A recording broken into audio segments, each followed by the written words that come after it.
Hi guys, welcome to പുതിയ ദിവസം. ഇന്നീ ചിരിച്ച് കളിച്ച് പോണത് എടുക്കാറ്. അതെ, ഞാൻ രക്തസാക്ഷിയൊന്നുമില്ല, ബ്ലഡ് കൊടുക്കാന് ചോര എടുക്കാൻ വേണ്ടി ചെന്നു. നല്ല ചൊറുക്കുള്ള കുട്ടികളെ കണ്ടു. സംഭവം നമ്മളെ ഫോളോവേഴ്സ് ആണ്. ഞാനാണെങ്കിൽ ആദ്യമായിട്ട് ചോര എടുക്കണത്. എന്റെ പണ്ടേയുള്ള ആഗ്രഹം, എന്റെ ബക്കറ്റ് ലിസ്റ്റിലുള്ള സംഗതിയാണ് ചോര എടുക്കണം എന്നുള്ളത്. പക്ഷെ ഇതിന് വേണ്ടിട്ട് ഒരു ആധാരം പണയം വെക്കണം, അത്ര പേപ്പർ ഒപ്പിടാണ്. എന്റെ കൂടെ വെറുതെ കമ്പനിക്ക് വന്നത് പെൺകുട്ടികളെ ഓരോ കിണുകിണ് പറഞ്ഞു ഓനയിൽ വീണ് ഓന്റെ ചോര ഓല് ഊറ്റിയെടുക്കാൻ തീരുമാനിച്ചു. കയറി ചെന്നപ്പോൾ നിര്യാതനായമാര് ഓരോരുത്തരുടെ കിടക്കുന്നുണ്ട്. മൈലാഞ്ചിരാൻ വേണ്ടി കൈ നീട്ടി കൊടുക്കാനായിട്ട് ഞാൻ ആദ്യം നേഴ്സിന് കൈ നീട്ടി കൊടുത്ത്. പിന്നെ ആ ഒരു വിരല് തോത്തി തുറച്ചുകൊണ്ട് ഒരൊറ്റ കുത്ത്. ഞാൻ അന്തം വിട്ട് ചോരക്ക് എത്ര പെട്ടെന്ന് വന്നത്. ഫസ്റ്റ് റൗണ്ട് കഴിഞ്ഞപ്പോൾ തന്നെ വിരല് സുന്നത്തെല്ലാം കഴിഞ്ഞ മാറിയേക്കണ്. ഈ പൊട്ടന്റെ ഇപ്പം കമ്പനിക്ക് വന്നാലും ഇപ്പൊ ഇവിടെ കൂടിയോ. പിന്നെ നമ്മൾ ജാതകമായിട്ട് നേരെ വാഫിയാറ ഡോക്ടറെ അടുത്ത് പോയി. എന്നിട്ട് എന്നോട് ചപ്പട്ട നോക്കണം, മഞ്ഞപ്പീത്തം അതുണ്ടോ ഇതുണ്ടോ. ഞാൻ പറഞ്ഞു ഈ വക അസുഖങ്ങളൊന്നും നിങ്ങൾക്ക് വന്നിട്ട് അൽഹംദുലില്ലാ പറഞ്ഞു. ഞാൻ എന്നിട്ട് എന്നോട് കള്ളുടെ സിഗരറ്റിൽ മയക്കന്മാരും എന്തെങ്കിലും ഉണ്ടോ. യാ അല്ലാ, ഹറാം ഹറാം.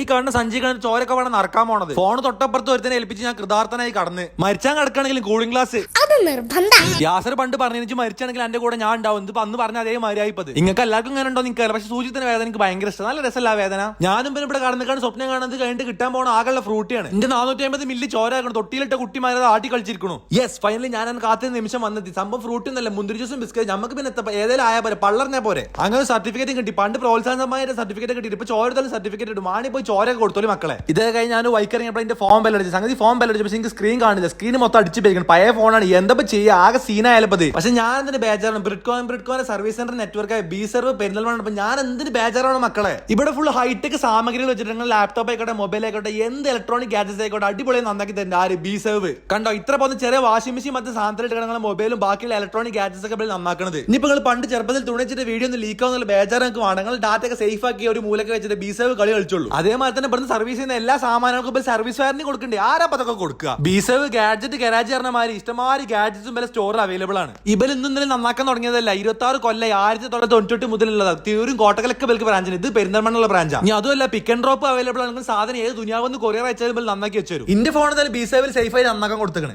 പിന്നെ ബി സേവിന് ലൊക്കേഷൻ പിന്നെ ജൂബിലി ജംഗ്ഷനിൽ ജൂബിലി റോഡിൽ അവിടെ പെരിന്തൽമണ്ണ. ഇതൊക്കെ പാടെ കഴിഞ്ഞ് ഞാനും യാസനും പോയൊരു മന്തി നിന്ന് നേരെ പരിക്ക് വിട്ടു. So that's it for today. എന്താ ചെയ്യാ, എല്ലാവരും ദുആ ചെയ്യാ, ഫോളോ ചെയ്യാ.